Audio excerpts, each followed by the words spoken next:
അപ്പോൾ ഇന്ന് ഉത്രാടാണ്. നാളെ തിരുവോണത്തിൻ്റെ കുറച്ച് തിരക്കും കാര്യങ്ങളെല്ലാം ഉണ്ട്. പൂ വാങ്ങണം, അതാണ് മെയിൻ പരിപാടി. പിന്നെ വീട്ടിലേക്ക് കുറച്ച് സാധനങ്ങളും കൂടി വാങ്ങാനുണ്ട്. അപ്പോൾ ഉത്രാടപ്പാച്ചിലേക്ക് നമുക്ക് ഇറങ്ങാം.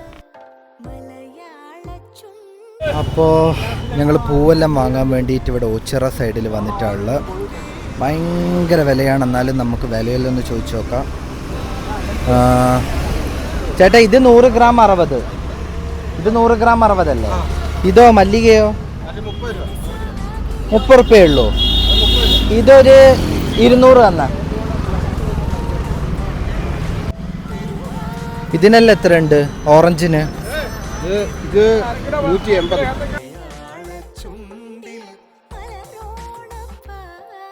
കോട്ടലിലുള്ള ഈ ഓണപ്പൂക്കളത്തിൻ്റെ ഒരു പ്രത്യേകത എന്താണെന്ന് വെച്ചാൽ അതിൽ തൃക്കാക്കര അപ്പൻ എന്ന് പറയുന്ന ഒരു സംഭവം നമ്മൾ എന്തായാലും വെക്കണം, ഒരു ട്രയാങ്കിൾ പോലെയുള്ള. അപ്പം ഞങ്ങൾ അതും തപ്പി കുറേ നടന്ന്, അപ്പോൾ അതൊരു കളിമണ്ണ് കൊണ്ടുള്ള ഒരു സാധനം കൊണ്ടാണ് ഉണ്ടാക്കുന്നത്. അപ്പോൾ ഞങ്ങൾ അതും തപ്പി കുറേ നടന്ന് അവസാനം കരുനാഗപ്പള്ളി ടൗണിലുള്ള ഒരു മാർക്കറ്റിൽ നിന്നാണ് ഈ ചട്ടിയും കലയെല്ലാം വെക്കുന്ന അവിടെ നിന്ന് നമുക്ക് സംഭവം കിട്ടി. അതൊരു 3 എണ്ണമായിട്ടാണ് നമുക്ക് കിട്ടുന്ന കൊച്ചത്, 3 ഒരു മീഡിയം സൈസ് ഉള്ളത്. അപ്പോൾ അതും കൂടെ വെച്ചാൽ പൂക്കളം എന്തായാലും നല്ലൊരു സെറ്റ് ഗുമ്മാവുമല്ലോ. അപ്പോൾ ഇതാണ് തൃക്കാക്കര അപ്പൻ. നമ്മൾ ഇതും തപ്പി കുറേയെല്ലാം നടന്നു. ഓച്ചിറയിൽ പോയി, കരുനാഗപ്പള്ളി പോയി, അവസാനം ഇവിടെ എത്തിയപ്പോഴാണ് നമുക്കിത് കിട്ടിയത്. കളിമണ്ണുകൊണ്ടാണ് ഈ സംഭവം ഉണ്ടാക്കുന്നത്. അപ്പോൾ പൂക്കളത്തിൻ്റെ നടുവിൽ ഇത് വെച്ചാൽ അടിപൊളിയായിരിക്കും. ഫൈനലി കിട്ടി. അങ്ങനെ ഓണത്തിന് വേണ്ടുന്ന സാധനങ്ങളെല്ലാം വാങ്ങി. നല്ല വെയിലാണ്, നട്ടപ്പൊരി വെയിൽ. എന്തെങ്കിലും കുടിക്കാണ്ട് പിന്നെ മുമ്പോട്ട് പോകാൻ പറ്റത്തില്ല. പാൽ ശർബത്ത് വാങ്ങി. ഇവിടുത്തെ പാൽ ശർബത്തിൻ്റെ പ്രത്യേകത എന്താണെന്നറിയോ? ബൂസ്റ്റും പഴയെല്ലാം ഇട്ടിട്ടുണ്ട്. ഞാൻ വേറെ പല സ്ഥലത്തുനിന്നും പാൽ ശർബത്ത് കുടിച്ചിന്, പക്ഷേ ഇത് 30 റുപ്യേ ഉള്ളൂ.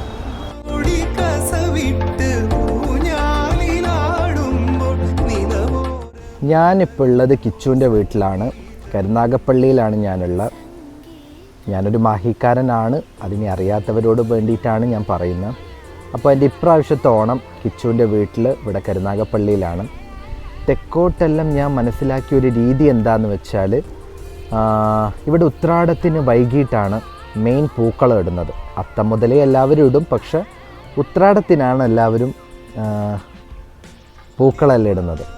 അപ്പം ഞങ്ങൾ പൊതുവെ മാഹിയിലെല്ലാം എങ്ങനെയാണെന്ന് വെച്ചാൽ തിരുവോണത്തിനാണ് പൂക്കളം ഇടാറ്. പൊതുവെ രാവിലെ തന്നെ നമ്മൾ പൂക്കളെല്ലാം ഇടും.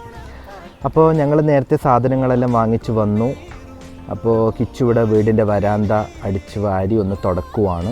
ഞങ്ങളൊരു 4 മണി, ഏകദേശം ഒരു 4:30 മണിയെല്ലാം ആയി കാണും തോന്നുന്നു. ഞങ്ങൾ പൂക്കളം ഇടാനുള്ളൊരു പുറപ്പാടിലാണ്. ഇതിപ്പോൾ അവൻ്റെ വീട്ടിൻ്റെ ഇപ്പുറത്തുള്ളൊരു ചെറിയൊരു പറമ്പ്, അങ്ങോട്ടെല്ലാം അയ്യം എന്ന് പറയും. ഓക്കെ, അപ്പോൾ ഇവിടുത്തെ ഒരു സിസ്റ്റം എന്താണെന്ന് വെച്ചാൽ, വൈകിട്ടത്തെ വിളക്ക്, നമ്മൾ വൈകിട്ട് വിളക്ക് വെക്കുമല്ലോ, ആ സമയത്തിന് മുമ്പായിട്ട് നമ്മൾ പൂക്കളെല്ലാം ഇടണം. എന്നിട്ട് ചിരാതെല്ലാം കത്തിച്ച് വെക്കും. അങ്ങനെയാണ് ഇങ്ങോട്ടുള്ള സിസ്റ്റം എന്നാണ് കിച്ചു പറഞ്ഞത്. അപ്പോൾ ഞങ്ങൾ അതിനുള്ള ഒരുക്കങ്ങളിലാണ്. ഓണത്തപ്പനെ വാങ്ങി അതെല്ലാം ഒന്ന് മിനുക്കി ഒരു ചെറിയൊരു പൂക്കളാണ് ഞങ്ങൾ ഇടുന്നത്. അപ്പോൾ അതിൻ്റെ പരിപാടികൾ നടക്കട്ടെ. എല്ലാവരും ഓണത്തിൻ്റെ എല്ലാം തിരക്കിലായിരിക്കും എന്നറിയാം. ഇനി നമുക്ക് പൂക്കളം ഇടുന്ന വീഡിയോ കാണാം. ഓക്കെ. മനസാകെ നിലാവ് മലയാള ചുണ്ടിൽ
ചുണ്ടിൽ മലരോണ പാട്ട്.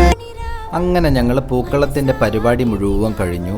പിന്നെ ഇങ്ങോട്ടുള്ള ഒരു പ്രത്യേകത എന്താണെന്ന് വെച്ചാൽ ഉത്രാടത്തിൻ്റെ അന്ന് വൈകിട്ട് നമ്മൾ വൈകുന്നേരത്തെ ദീപം തെളിയിക്കുന്നതിന് മുൻപേ തന്നെ പൂക്കളൊക്കെ ഒരുക്കിയിരിക്കണം എന്നുള്ളതാണ് ഇങ്ങോട്ടെല്ലാം ഒരു വിശ്വാസം.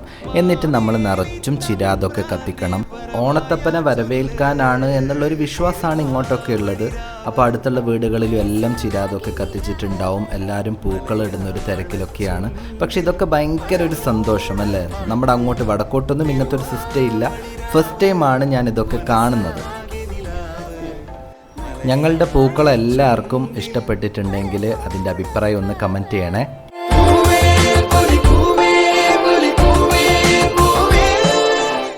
പൂക്കളത്തിൻ്റെ പരിപാടിയെല്ലാം കഴിഞ്ഞതിന് ശേഷം ഞങ്ങളെല്ലാം ഒന്ന് കുളിച്ച് ഫ്രഷായിട്ട് നേരെ മാർക്കറ്റിലോട്ട് വന്നു. ഇവിടെയാണെങ്കിലോ അന്യായ തിരക്ക്. രാത്രി ഇത്രയും തിരക്കുണ്ടാവുമെന്ന് ഞാൻ തീരെ പ്രതീക്ഷിച്ചിട്ടില്ല. പച്ചക്കറി ഒന്നും വാങ്ങിയിട്ടില്ല. അപ്പോൾ ഇവിടെയാണെങ്കിൽ നോക്കുമ്പം കിറ്റായിട്ടെല്ലാം സാധനങ്ങൾ കൊടുക്കുന്നുണ്ട്. 150 രൂപയ്ക്ക് എല്ലാ പച്ചക്കറിയെല്ലാം കൂട്ടിയിട്ടുള്ള കിറ്റ്. ഞങ്ങൾ അങ്ങോട്ടൊന്നും അങ്ങനെ കിറ്റുള്ള സിസ്റ്റം ഇല്ല കേട്ടോ. അങ്ങനെ പച്ചക്കറിയെല്ലാം വാങ്ങി. ഇനി നാളത്തേക്ക് കുറച്ച് മീനും കൂടെ വാങ്ങണം. ചെമ്മീൻ ഉണ്ടോ എന്ന് നോക്കട്ടെ. ചെമ്മീനാണ് എൻ്റെ ഫേവറേറ്റ്. അപ്പോൾ മൂപ്പരിങ്ങനെ തൂക്കി കൊടുക്കുന്നുണ്ട്. പക്ഷേ ചെമ്മീന് അന്യായ വില. കൂന്തൾ വാങ്ങാമെന്ന് വിചാരിക്കുന്ന കിലോന് 100 രൂപയുള്ളൂ. കൂന്തളെല്ലാം വാങ്ങിക്കഴിഞ്ഞ് ഞങ്ങൾ കുറച്ച് മുമ്പോട്ടേക്ക് വന്നപ്പോഴാണ് കിച്ചു പറഞ്ഞിട്ട് പടക്കം വാങ്ങണം. അങ്ങനെ എന്ത് ചെയ്തു, പടക്കവും വാങ്ങി. പടക്കം മീൻസ് പൂക്കുറ്റി, ഇവിടെ കൊരവപ്പൂ എന്ന് പറയും. പിന്നെ ഞങ്ങൾ നിലച്ചക്രം വാങ്ങി. പിന്നെ ഒരു പാക്കറ്റ് കമ്പിത്തിരി വാങ്ങി. ഭയങ്കര വിലയാപ്പം എല്ലാത്തിനും. ഇവിടെ എല്ലാം പിന്നെ ഓണത്തിനാണ് പടക്കം പൊട്ടിക്കുന്നത്. ഞങ്ങളവിടെ വിഷുവിനാണ് പടക്കം പൊട്ടിക്കൽ.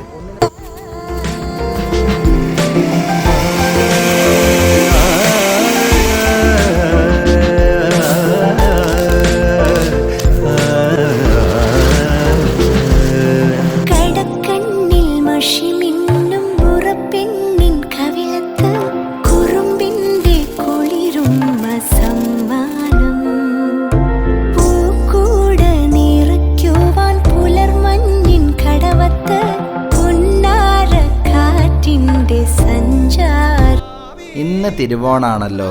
അങ്ങനെ ഞാൻ രാവിലെ എണീക്കാൻ കുറച്ച് വൈകിപ്പോയേ. വേഗം തന്നെ കുളിച്ച് ഫ്രഷായി ഞാൻ അടുക്കളയിലോട്ട് ഓടി. നോക്കുമ്പോൾ കിച്ചും അമ്മയും കൂടി ഉച്ചക്കത്തെ ഭക്ഷണത്തിന് വേണ്ടി നല്ല ഉണ്ടാക്കിക്കൊണ്ടിരിക്കുക.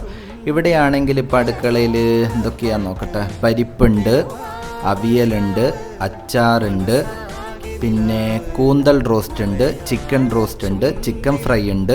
രാവിലെ ഒരു 10:30 ആയിക്കൊണ്ട് ഫുഡൊക്കെ റെഡിയായി. 12 ആയിക്കൊണ്ട് അച്ഛൻ ഞങ്ങളോട് കഴിക്കാൻ വിളിച്ച്. അച്ഛൻ ഇലയൊക്കെ മുറിച്ച് അവിടെ എല്ലാം സെറ്റാക്കി വെച്ചിട്ടുണ്ടായിരുന്നു. അച്ഛൻ തന്നെയാണ് വിളമ്പി തന്നതും. ആദ്യം തന്നെ ഇഞ്ചിക്കറി അങ്ങ് വിളമ്പി. പിന്നെ മാങ്ങാച്ചാറ് വിളമ്പി, അവിയൽ വിളമ്പി, കണവ റോസ്റ്റ് വിളമ്പി, ചിക്കൻ ഫ്രൈ, ചിക്കൻ റോസ്റ്റ്, ചോറ് വിളമ്പി. പിന്നെ പരിപ്പ് എവിടെ? പരിപ്പ് വന്ന്. പിന്നെ പപ്പടം വെച്ചു. പരിപ്പ് പിന്നെ നെയ്യും കൂട്ടി കഴിക്കണേ, അത് പിന്നെ പറയണ്ടല്ലോ. എല്ലാം കൂട്ടി കുഴച്ച് അങ്ങ് തുടങ്ങി. പരിപ്പെന്നാണ്. പരിപ്പും നെയ്യും കഴിച്ചിട്ടാണ് ഇവിടെ ആദ്യം കഴിക്കേണ്ടതെന്നാണ് അച്ഛനും അമ്മയും പറഞ്ഞു തന്നത്. അപ്പോൾ ഞാനതൊന്ന് കഴിച്ചുകൊണ്ടിരിക്കുക. അടിപൊളി ടേസ്റ്റാണ്. പ്രത്യേകിച്ചൊന്നും പറയേണ്ട കാര്യമില്ലല്ലോ. ബാക്കി അച്ഛനും കിച്ചു അമ്മയും എല്ലാവരും അപ്പുറത്തുനിന്ന് കഴിക്കുന്നുണ്ട്. പിന്നെ ഇതിൻ്റെ ചെറിയൊരു വീഡിയോ എടുത്തു എന്ന് മാത്രം.